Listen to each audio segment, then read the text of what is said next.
Khamzat a encore roulé sur la concurrence, il ne lui a fallu qu'un peu plus d'une minute pour complètement écraser le pauvre Kevin Holland. Il s'agit de son 4e combat sans encaisser le moindre coup à l'UFC. On se demande qui peut arrêter un Borz qui pourrait d'ailleurs faire son retour chez les poids moyens.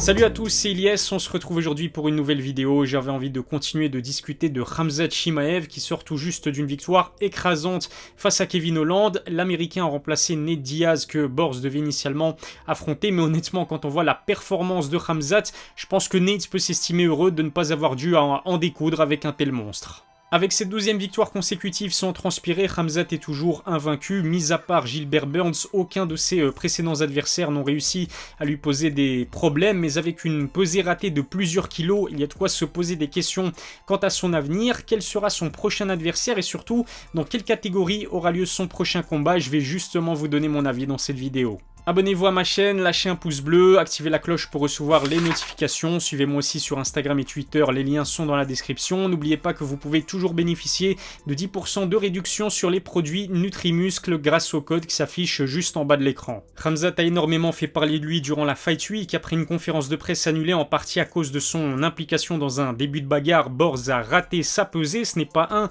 mais 3,5 kg de plus avec lequel il s'est présenté sur la balance. D'après un membre de l'équipe de Chimaev, le médecin lui aurait demandé de stopper son cutting par souci de santé. Résultat, son combat prévu contre Nate Diaz à 77 kg n'a pas pu avoir lieu. Cela n'a pas semblé déranger Khamzat plus que ça. Borz en a même profité pour s'amuser de la situation à coups de photos hilarantes. Le public en revanche n'a pas du tout apprécié le comportement d'un combattant qui ne laisse personne indifférent. De son côté, ni Dana White ni l'UFC n'ont décidé de punir celui qui a le potentiel pour devenir leur prochaine superstar. Khamzat a en tout cas fait taire toutes les critiques après sa victoire éclatante contre Kevin Holland. On pouvait se poser des questions sur son état physique après un cutting arrêté prématurément par le médecin. Il n'est pas non plus facile de changer d'adversaire quelques heures avant le début d'un événement. Il n'a fallu qu'1 minute 56 pour que le Tchétchène balaye tous les doutes qui planaient sur lui. Victoire sur soumission dans le premier round après avoir littéralement roulé sur son nouvel adversaire. Alors certes, Kevin Holland n'est pas classé dans le top 15 de la catégorie des poids moyens, mais l'Américain n'avait jamais subi une telle correction, y compris contre des tueurs de la division. Khamzat a tenté 5 takedowns en moins de 2 minutes et a soumis une ceinture noire de Jiu-Jitsu avec une facilité déconcertante. Sur le plan sportif, Chimaev est indiscutablement très fort. En plus de sa performance, Khamzat a été l'auteur d'une interview d'après-combat digne de Mike Tyson à son prime. Il en a profité pour s'adresser au public qui le huait. Il a également confié qu'il était là pour tuer absolument tout le monde. Cela faisait longtemps qu'on n'avait plus vu un combattant aussi terrifiant que Chimaev dans un octogone. Joe Rogan a quand même osé poser la question qui fâche à Khamzat Chimaev. Il a questionné le numéro 3 des poids welter concernant son cutting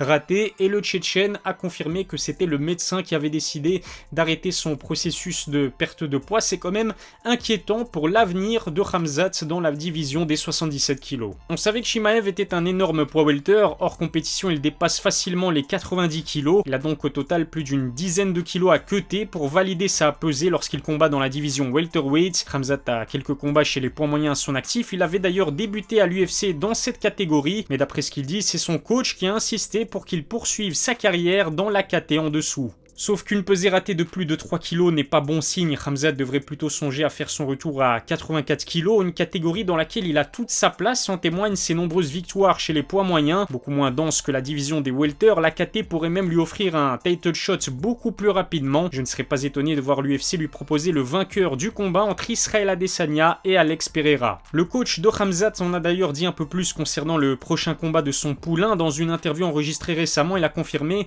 que Borz risquait de faire son retour à 84 kg dans un avenir proche. Je ne serais pas étonné de voir Dana White le rajouter à l'UFC 281, pourquoi pas en co-main event d'une soirée dans laquelle on pourra assister au duel entre Adesanya et Pereira. Reste à savoir quel pourrait être son adversaire chez les poids moyens. Une chose est sûre, il y a peu de chances que ce soit Robert Whittaker. Chimaev a confié respecter beaucoup trop l'Australien pour avoir envie de lui mettre la main dessus. Je mise donc plutôt une pièce sur un affrontement contre Paulo Costa. Le Brésilien et Khamzat se sont croisés durant la Fight Week au Performance Institute de l'UFC. Le ton est rapidement monté et Chimaev a dû être calmé par son équipe. Sportivement et businessment parlant, j'ai envie de dire, cette opposition est intéressante. Avec une victoire contre un top middleweight comme Paulo Costa, Khamzat pourrait rapidement prétendre à un title shot, certainement contre le vainqueur du combat entre Adesanya et Pereira. En sachant qu'Izzy a besoin de 109 pour se challenger, l'UFC pourrait faire de Khamzat un prétendant à la ceinture à 84 kg, à moins que l'équipe du Tchétchène ne décide de poursuivre le bon travail accompli jusqu'à présent chez les poids welter.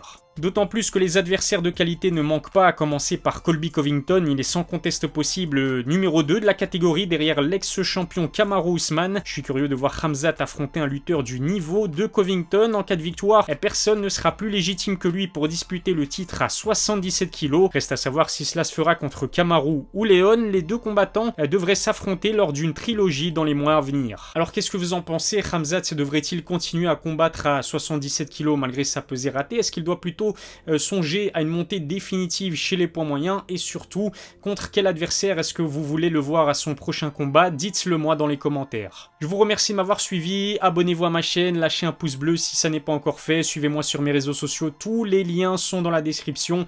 Encore une fois, un grand merci d'avoir regardé cette vidéo, je vous donne rendez-vous très vite pour une nouvelle, et d'ici là, prenez soin de vous.